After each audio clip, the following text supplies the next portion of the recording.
In today's video, I'm going to teach you how to close your storefront on Ecwid. Whether you're pivoting your business, taking a break, or moving to a different platform, closing your Ecwid storefront is a straightforward process.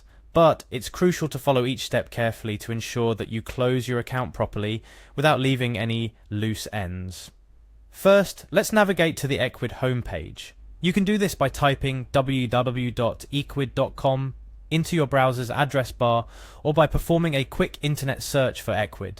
Once you arrive at the homepage, you'll find it's designed to be user-friendly, with a navigation bar at the top of the page where you'll easily locate the login button on the top right corner. After clicking login, you'll be prompted to enter your credentials.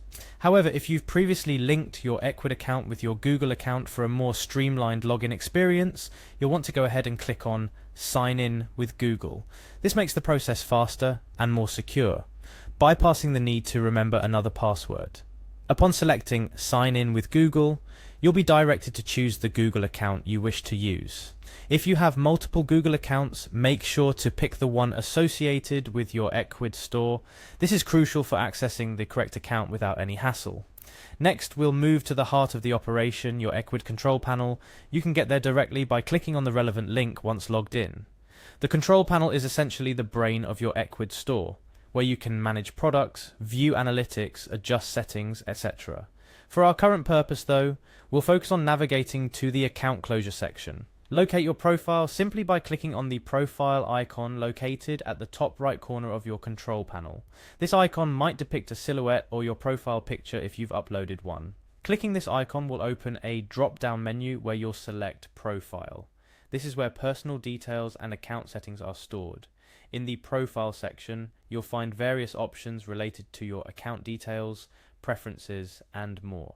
Here you'll want to look for the Close My Account option. It might feel a bit hidden amidst all the other options, but taking a moment to find it is a step towards ensuring you're making an informed decision about closing your account. Clicking on Close My Account will start the closure process. At this point, it's essential to carefully read any messages or warnings that appear, as closing your account is a significant action. You'll likely encounter a confirmation message asking if you're sure you want to proceed. This is a standard practice designed to prevent accidental closures. If you're certain about closing your account, go ahead and confirm. Remember, this action will deactivate your storefront and remove access to your Ecwid account, which includes all your products, customer data, and settings. It's recommended to ensure all necessary data is backed up and that you've informed your customers or clients about the closure to maintain professionalism and goodwill.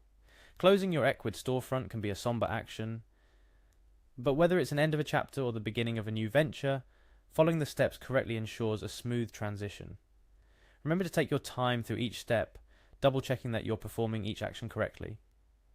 Closing your storefront doesn't have to be the end of your entrepreneurial journey. With careful planning and reflection, it can be a stepping stone to new opportunities.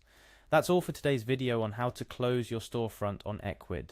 Remember to take these steps cautiously and deliberately to ensure you're making the best decision for your business. Whether you're pausing or ending your venture, or even transitioning to something new, doing so thoughtfully will set you up for continued success.